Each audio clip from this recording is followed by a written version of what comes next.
Pessoal, então, sobre a calculadora de frete, né? Se vocês digitarem igual tá aqui, calculadora de frete NTT, aqui no Google, vocês já vão aparecer para vocês aqui esse primeiro link. É aqui que vocês vão usar, tá? Que é o link da NTT. Então, direcionou para a página. Aqui ele pede o tipo de carga, vocês vão selecionar. A gente usa sempre a carga geral aqui. O número de eixos, tá? Vou dar como exemplo aqui, então, uma quarto eixo. 7, e a distância eu vou considerar aqui 1.650 km, certo? Essa composição veicular, veículo automotor mais implemento, vai ser utilizada na maioria dos casos, né? Que é o conjunto completo do motorista contratado ali, ou da empresa contratada.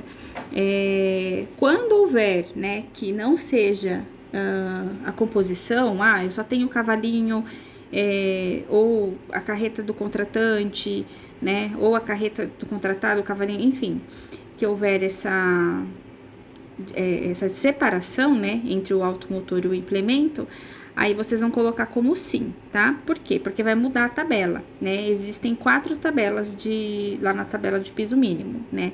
A tabela A, a tabela B, C e D. Então, precisa sempre olhar o que se enquadra, tá? Mas aqui, de forma geral, dentro aqui dos motoristas que já carregam com a gente, que já vem com seus conjuntos próprios, né? A gente vai sempre utilizar a opção sim, porque é a composição, tá? É alto desempenho, tá? Isso aqui é bastante importante, porque tem gente querendo usar, porque reduz o frete, tá? E por que a gente tem que ter cuidado na hora de usar esse alto desempenho? Porque o alto desempenho, ele exige algumas regras, tá? E a primeira delas é que o processo de carga e descarga não ultrapasse 3 horas, tá bom? Então, não pode ultrapassar 3 horas, tá? Isso significa que, da hora que o motorista chega na fábrica, pesa o caminhão, né, carrega, pesa e sai a nota fiscal, por exemplo, em que ele seja liberado, não ultrapasse o período de 3 horas. Isso tanto para carga quanto para descarga, tá? Então, isso é o primeiro ponto. Segundo ponto tem que ser carga lotação, ou seja, aquela carga dedicada, carga exclusiva. Tem que ser uma coleta e uma entrega, tá? Então, essas regras tá cumprindo todos esses papéis, você pode colocar sim como alto desempenho. Do contrário, não. No nosso caso, a gente não vai usar, porque a maioria dos locais onde a gente carrega, leva-se mais tempo para carregamento e leva mais tempo também para descarga, então já não se aplica. Detalhe importante, vou usar o alto desempenho, faço operação que tá dentro dos critérios.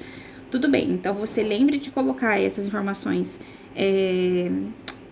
confirmadas, né? E tem que estar por escrito, formalizadas no contrato de frete, onde vai estar informando que o processo de carregamento e descarga não ultrapassa o período de 3 horas, que a operação é uma operação de carga-lotação exclusiva e que só opera apenas uma coleta e uma entrega, tá? Isso tem que estar por escrito, formalizado, documentado no contrato de frete, tá? E o retorno vazio também é sempre não.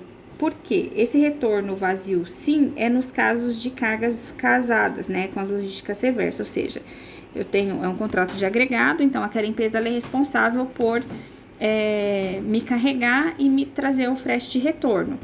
Não tem o frete de retorno, ele então volta vazio. Quando há este contrato, este acordo entre o transportador, né, e o motorista, ou a transportadora, a empresa subcontratada, enfim, ele vai utilizar sim. A gente é agregado em tal empresa, então lá o frete retorno ou volto vazio é de acordo.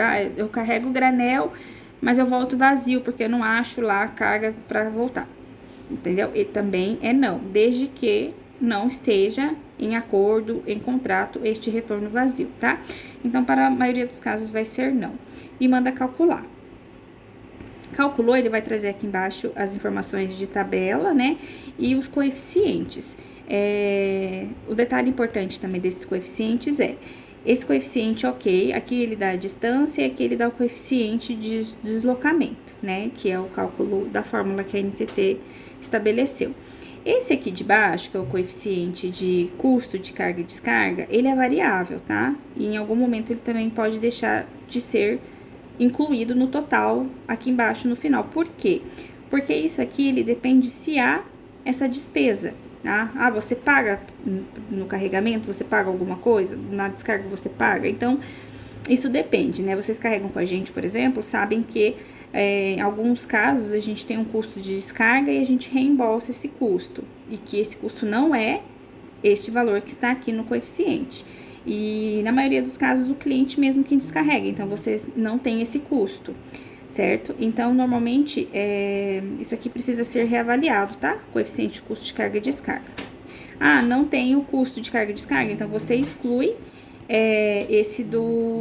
você exclui esse valor do cálculo, certo? E mantém só o coeficiente original.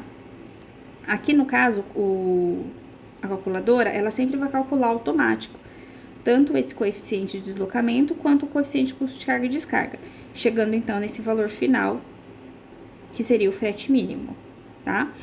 Ah, mas não tem o custo de carga e descarga, então vocês reduzem esse 752, tá? E aí o valor vai ficar menor, vai ficar 2.000 e 2.070, 2.000 alguma coisa.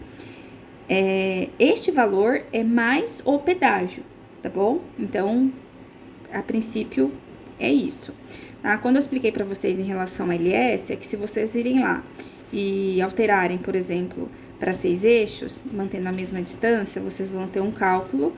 E se vocês dividirem este valor final, né, mesmo aqui excluindo o coeficiente, vai que seja, só para conseguirem ter uma noção da proporção, vocês vão ver que a diferença ela é bem pequena, né, em relação à quantidade que leva, e isso piora um pouquinho quando a gente aumenta para o rodotrem, né, então a gente acaba tendo uma diferença ainda maior no valor da tonelada aqui, tá? Então, é mais ou menos isso, tá? Que eu queria deixar em relação à calculadora de frete. Para todo efeito, vocês podem sempre avaliar esse coeficiente de custo de carga e descarga. Se houver essa despesa de fato, vocês podem estar somando. Se não, vocês precisam excluir, tá?